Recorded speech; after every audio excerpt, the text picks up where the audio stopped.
Good morning बेटा। बेटा आज हमारा जो टॉपिक है वो है व्यंजन संधि।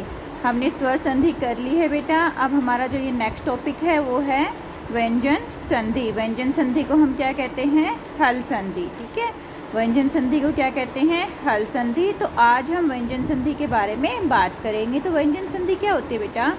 व्यंजन के साथ स्वर या व्यंजन के मेल से, ठीक है, व्यंजन में जो परिवर्तन होता है, वहाँ पे क्या था? स्वर में जो परिवर्तन होता था तो स्वर संधि हमने बोली थी। अब यहाँ व्यंजन में परिवर्तन होता है तो व्यंजन संधि हम बोलेंगे। ठीक है, लेकिन वहाँ पे जो स्वर संधि थी बेटा, उसमें स्वरों का मेल होता था। यहाँ पे व्यंजन के साथ या तो व्यंजन हो या स्वर हो, किसी का भी मेल हो। ठीक है, व्यंजन के साथ या तो स्वर हो या व्यंजन हो, उनके मेल में व्यंजन में जो परिवर्तन होता है उसे हम व्यंजन संधि कहते हैं। व्यंजन संधि के भेद देखिए बेटा। व्यंजन संधि के भेद हैं पर सवर्ण संधि, छत्व संधि, अनुस्वर संधि, जस्तव संधि, अनुनासिक संधि, सचुतव संधि और शटुतव संधि। ठीक है, लेकिन बेटा हमारे जो सिलेबस में है अभी दो ही संधियों के बारे में है, तो हम वो क्या करेंगे? जस्तव संधि और अनुनासिक संधि। अभी आपका जो सिलेबस है वो बेटा रिड्यूस होके आया है ना, तो न्यू सिलेबस के हिसाब से हमारे को दो ही संधि करनी है। अब बहुत सारा कम कर दिया आपका सिलेबस बेटा। तो देखो, पहले हम सारे संधि पढ़ते थे व्यंजन में, लेकिन अब हम सिर्फ क्या पढ़ रहे हैं? जस्तव संधि और अनुनासिक संधि। ठीक है, अब जस्तव संधि क्या होती है? वर्गीय प्रथम अक्षराणाम तृतीय वर्ण परिवर्तनम। वर्ग के प्रथम अक्षर को तीसरे वर्ण में परिवर्तन करना है, अर्थात हमें पहले वर्ण को तीसरे वर्ण में चेंज करना है, उसको परिवर्तित करना है। और अनुनासिक संधि क्या है बेटा? प्रथम वर्णशः पंचम वर्णे परिवर्तनम, की वर्ण जो है हमारे पास उसका प्रथम वर्ण को हमने पंचम वर्ण में परिवर्तन करना है। इसके बारे में डिटेल से हम आगे पढ़ेंगे। अभी बस मैंने आपको जस्ट बताया है कि आज हम यही दो संधि के बारे में बात करेंगे, जस्तव संधि और अनुनासिक संधि। ओके बेटा, अब देखिए जस्तव संधि। जस्तव संधि क्या कहती है? यदि किसी वर्ग के प्रथम वर्ण, यदि किसी वर्ग के प्रथम वर्ण, अब वर्ग का प्रथम वर्ण कौन सा हो गया? 5 है ना बेटा हमारे पास वर्ग, कवर्ग, चवर्ग, टवर्ग, तवर्ग और पवर्ग। ओके, हमारे पास कितने वर्ग हैं? 5 वर्ग हैं। तो ये कह रहा है कि यदि किसी वर्ग के प्रथम वर्ण क, च, ट, त, प, कवर्ग, चवर्ग, टवर्ग, तवर्ग और पवर्ग वर्ग के प्रथम वर्ण कौन सा होगा?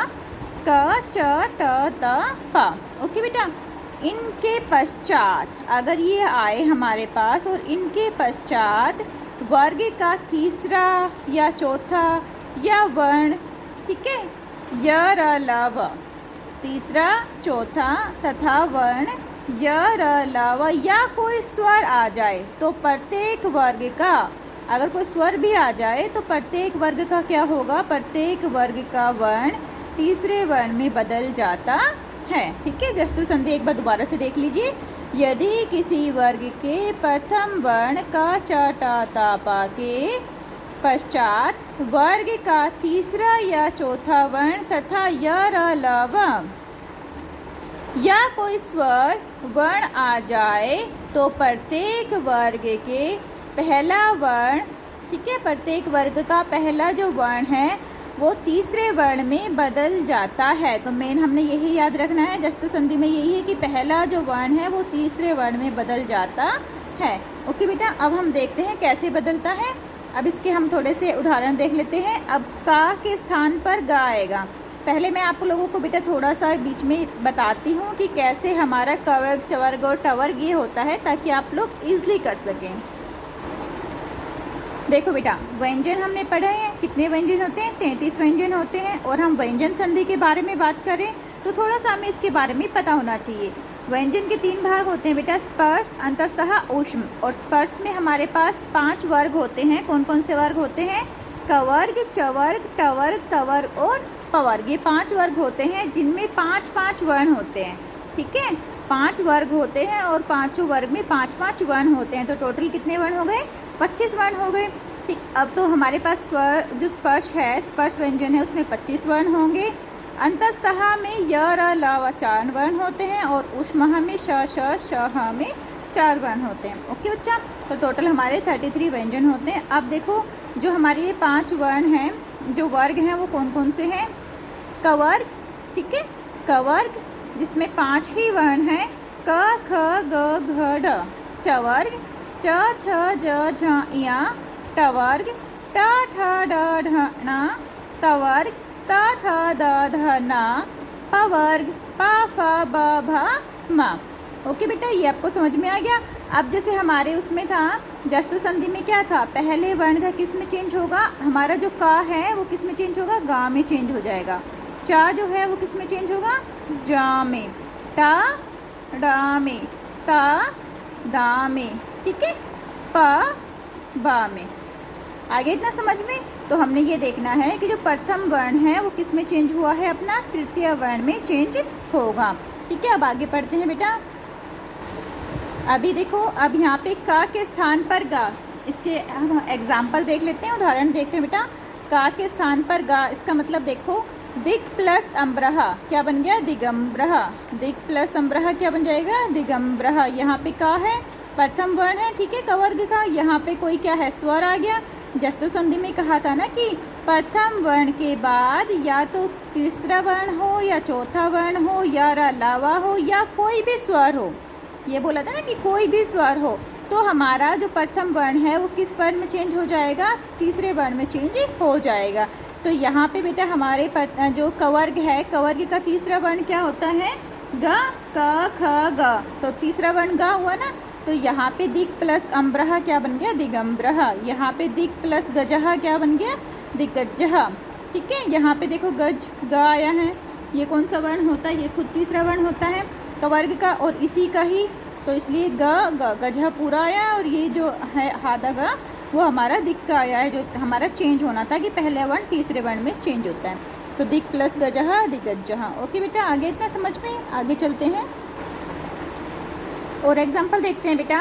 दिक् प्लस दर्शनम दिग्दर्शनम। दिग्दर्शनम का क्या बन जाएगा? दिग्दर्शनम। यहाँ पे देखो बेटा, का है, का के साथ हमारे प्रथम वर्ण है, इसको हमने तीसरे वर्ण में चेंज करना है, तो हमारा क्या बन जाएगा? दिग्दर्शनम। ओके बच्चा, दर्शनम एज इट इज है। वाग ईशः वागीशः। यहाँ पे वा प्रथम वर्ण था, अब प्रथम वर्ण हमें तीसरे वर्ण में चेंज करना है, तो क्या होगा? कवर्ग का तीसरा वर्ण गा। अब ग यहाँ पे तो हमारे पास क्या है था? व्यंजन आधा गा था, लेकिन यहाँ पे हमने पूरा लगाया क्योंकि यहाँ पे स्वर है बेटा। स्वर पूरा होता है ना, और व्यंजन हाफ आधा होता है, स्वर पूरा होता है। व्यंजन हमेशा स्वरों की सहायता से बोले जाते हैं, क्योंकि देखो अगर हम का ये लिख रहे हैं तो ये व्यंजन है, लेकिन अगर हम क प्लस आ लिखते हैं तो ही ये पूरा बनता है बेटा। ठीक है, तभी हम ज का खा गा ये का बोलते हैं ना, ये पूरा बनता है, ये स्वर के साथ मिलकर तब बनता है। ओके बच्चा, नेक्स्ट देखो, वाग प्लस ईशः वागीशः। ये बेटा इम्पोर्टेंट है, ये जो जितने भी एग्जाम्पल मैंने करवाए ना बेटा, इम्पोर्टेंट ही लिए हैं। वाग प्लस दानम वागदानम। नेक्स्ट है चा के स्थान पर जा। अब हमारा जो दूसरा वर्ग था वो क्या था? चवर्ग। चवर्ग में कौन कौन से वर्ण आते हैं? च छ ज झ ञ। अब देखो, अच प्लस आदि क्या बन गया? अजादि। अच प्लस आदि अजादि। अच प्लस अंतः अजंतः।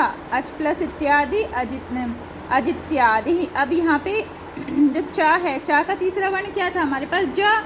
तो यहाँ पे चा के स्थान पर क्या आ जाएगा? ज। ओके, आदि एज इट इज है। चा के स्थान पर क्या आ जाएगा? तीसरा वर्ण इसका ज। चा के स्थान पर क्या आ गया? ज। ई हमारा हस्वहा ई था, तो बेटा छोटी की मात्रा लगा दी हमने। ओके बच्चा, नेक्स्ट है टा के स्थान पर ड। टा के स्थान पर कैसे आएगा? षट प्लस आननः षडाननः। षडानन बोलते हैं बेटा अपने गणेश जी को। तो यहाँ पे टा था, टा के स्थान पर क्या आया है? ड आ गया है। षट प्लस आननः षडाननः, क्योंकि हमारा जो टवर्ग है ना बेटा, उसमें कौन कौन से वर्ण होते हैं? टा ठ ड ढ ना। ओके बच्चा, तो हमारा ड आ गया है। ऐसे ही षट प्लस देवः षड देवः। षट प्लस देवा षड देवः। षट प्लस दर्शनम षड दर्शनम। आगे बच्चा समझ में? तो टा का क्या हुआ चेंज? डा में चेंज हुआ है। चा का किस में चेंज हुआ था? जा में चेंज हुआ था, और का गा में। तो पहले वर्ण का तीसरे वर्ण में चेंज होना, ये आपको बता रहे हैं जस्तु संधि के बारे में। नेक्स्ट है ता के स्थान पर क्या होगा? दा। अब तवर्ग हमारे पास है, तवर्ग में कौन कौन से आते हैं? त, थ, द, ध, न। तीसरा वर्ण क्या है? द। तो हम यहाँ क्या करेंगे? प्रथम वर्ण ता को किस में चेंज करेंगे? तृतीय वर्ण दा में चेंज करेंगे। जैसे सत, सतगुणः, सद्गुणः। सतगुणः का क्या बनेगा? सद्गुणः। सत का मतलब होता है अच्छा, सत का मतलब क्या होता है? अच्छा, तो अच्छे गुण वाला। सद्गुणः, सद्गुणः, ता का दा हो गया, ठीक है। सत आचारः, सदाचारः, अच्छे आचार वाला। जगत ईशः, जगदीशः। सत आनंदः, सदानंदः। सत आनंदः, सदानंदः। जगत ईशः, जगदीशः। ये वाले एग्जाम्पल तो बेटा कई बार आया हुआ है एग्जाम्पल में ना, मतलब ये सारे ही हैं जो रिपीटेड होते रहते हैं, आपके एग्जाम में आते रहते हैं। तो मैंने ज़्यादा नहीं लिए हैं, इतने ही लिए हैं जो बार बार रिपीट होते हैं और आपके लिए इम्पोर्टेंट हैं। ओके बच्चा, जगत प्लस ईशः, जगदीशः। यहाँ पे ता के स्थान पर क्या आ गया? द आ गया। ओके। भगवत प्लस गीता, भगवत गीता। भगवत गीता का क्या बनेगा? भगवद गीता। सद्भावना, सद्भावना। अब पा के स्थान पर ब।